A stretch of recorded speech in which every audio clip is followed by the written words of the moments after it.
राहुल गांधी, जो कि इंडिया में लोकसभा में लीडर ऑफ अपोजिशन भी है, वो इस समय यूएस के दौरे पे गए हुए हैं और वहां पे उन्होंने कुछ ऐसा स्टेटमेंट दे दिया है जो इंडियन इंटरेस्ट को बिल्कुल भी सूट नहीं करता है। इंडियन सिख कम्युनिटी से रिलेटेड उन्होंने कुछ ऐसा स्टेटमेंट दिया है जिसे प्रो खालिस्तानी ग्रुप अपने इंटरेस्ट को जस्टिफाई करने के लिए यूज कर रहा है। हालांकि राहुल गांधी की तरफ से ऐसे इररिस्पॉन्सिबल स्टेटमेंट देना कोई नई बात नहीं है, बट फिर भी आज के टाइम में जब उनकी एक अच्छे नेता की छवि बनकर आ रही थी, ऐसे समय में उनका ऐसा स्टेटमेंट देना बिल्कुल भी सूट नहीं करता है, खासतौर से तब जब वो खुद लीडर ऑफ अपोजिशन बन गए। दरअसल बात ये है कि राहुल गांधी इन दिनों यूएस की कैपिटल वाशिंगटन में है। वहां पे वो एक प्रेस कॉन्फ्रेंस और एक मीटिंग अटेंड कर रहे थे। उस दौरान उनसे एक सिख पत्रकार ने पूछा कि क्या मैं भारत में फ्रीली अपना टर्बन पहन के घूम सकता हूँ, क्या मैं अपने गुरुद्वारे में फ्रीली जा सकता हूँ। तो इसके रिस्पॉन्स में उन्होंने जवाब दिया कि जो मोदी गवर्नमेंट जो करेंटली अभी पावर में है, प्रॉब्लम ये है कि इस बात की श्योरिटी नहीं है कि फ्यूचर में सिख अपने टर्बन पहन पाएंगे या नहीं, वो अपना कड़ा पहन पाएंगे या नहीं, या फिर वो अपने गुरुद्वारे में जा पाएंगे या नहीं, इसकी कोई श्योरिटी नहीं है।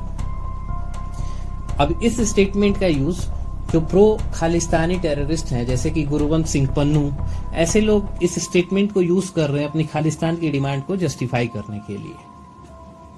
बात की जाए इंडिया में सिख कम्युनिटी की, तो इंडिया की सिख कम्युनिटी खुद बोल रही है कि हमें कोई ऐसा इशू नहीं फेस करने को मिलता है इंडिया में। इनफैक्ट सिख कम्युनिटी का जो कंट्रीब्यूशन है इस देश के लिए, उसे इग्नोर नहीं किया जा सकता है। हालांकि बात की जाए भारत के सिख कम्युनिटी की, तो सिख कम्युनिटी का इंडिया के एडमिनिस्ट्रेशन में रिप्रेजेंटेशन बहुत तगड़ा है। इंडिया की ऑलमोस्ट सारी कम्युनिटीज सिख कम्युनिटीज की इज्जत करती हैं क्योंकि उनका कंट्रीब्यूशन बहुत बड़ा रहा है इस देश के लिए।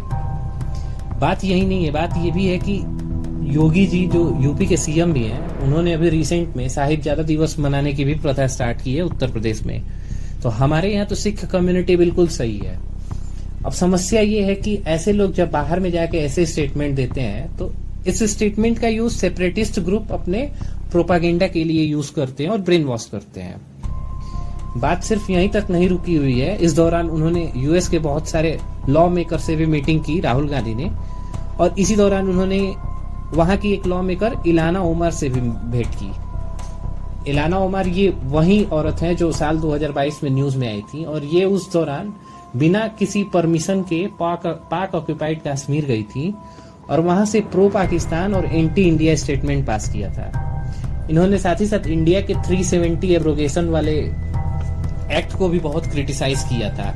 तो इनका स्टैंड हमेशा से ही इंडिया के खिलाफ रहा है, और ऐसे लॉ मेकर से राहुल गांधी जाके मिल भी रहे हैं। मेरे हिसाब से ये सारी चीजें राहुल गांधी के एक इमेज को बहुत डाउनग्रेड करेंगी।